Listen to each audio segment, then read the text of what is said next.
gone away, that his presidential protection from prosecution ends the moment he leaves the White House.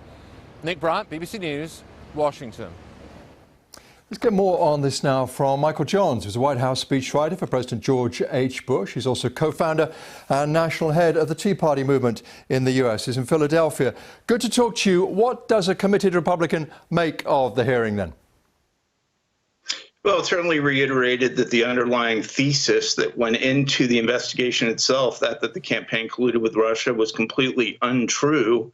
I think the step now that needs to be taken is to get to the bottom, which I believe the Department of Justice is engaged in trying to do, as to how such a false narrative and statement and allegation could ever have consumed our country for well over 2 years. And that raises some very serious questions about the origin of the allegation, particularly Christopher Steele in the UK. And I think it came out today also Joseph Misford and the role that he potentially played in launching these allegations. So that's really, we're entering kind of 2.0 phase is the way to look at it. The president's been exonerated on the primary charge. And now the issue is, how do these allegations really emerge in the first place? Well, exoneration is a tricky word to use, isn't it? There was a lot more to the investigation than you suggest. It was a 2-year investigation that saw some of the president's closest former aides prosecuted and in some cases imprisoned. And on obstruction of justice, you know, I mean, you've read the report, you've heard Mr. Mueller. He did not clear the president. He said, I cannot make a traditional prosecutorial judgment on this. This is not up to the criminal justice system to indict a sitting president. It's up to Congress. In other words, an impeachment process, which at the moment isn't happening. Well, in the U.S. judicial, I think that was a great disservice. I think that was pointed out substantially today, that it was a great misservice of justice for Mueller to have said that.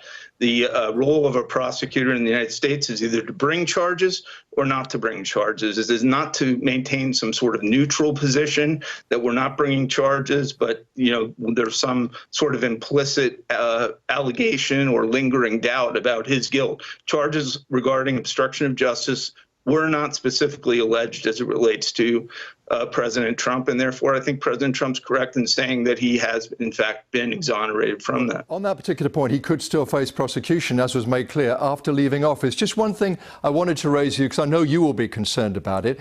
It does seem clear from what the intelligence agencies have found, what Mr. Mueller found, that the Russians did interfere systematically to help Mr. Trump get elected. There is great concern, isn't there, that this may be becoming normalized, that the US is more vulnerable than it needs to be, partly because this president will not acknowledge what happened. Well, the role of Russia's intervention in U.S. elections goes back at least till 1960, so that's been a recurring issue every 4 years. It's one we obviously need to take incredibly seriously, and we do take seriously, and I think this administration takes seriously. What is new, however, is that we could have an allegation of this magnitude against the President of the United States, which has now been concluded to be false by everyone who's looked at it in depth, be perpetuated quite potentially by Russia and its agents. And what are the ramifications now, ultimately, of that? For instance, why, if Christopher Steele did lie to the FBI, why was he not charged? If Christopher Steele told the truth and, in fact, was conveying what he had heard from the Russians, who are those Russians and why have they, in fact, not been charged? Because that ultimately does appear to be what the real collusion involved here has been. You're making suggestions here, making connections which we can't deal with. We simply don't have the expertise or the evidence here to deal with them. And after all, allegations are there to be investigated, aren't they? Forgive me, well, I'm going to have to stop there for the moment. Thank you very much indeed for talking to us. It was very interesting to talk to you.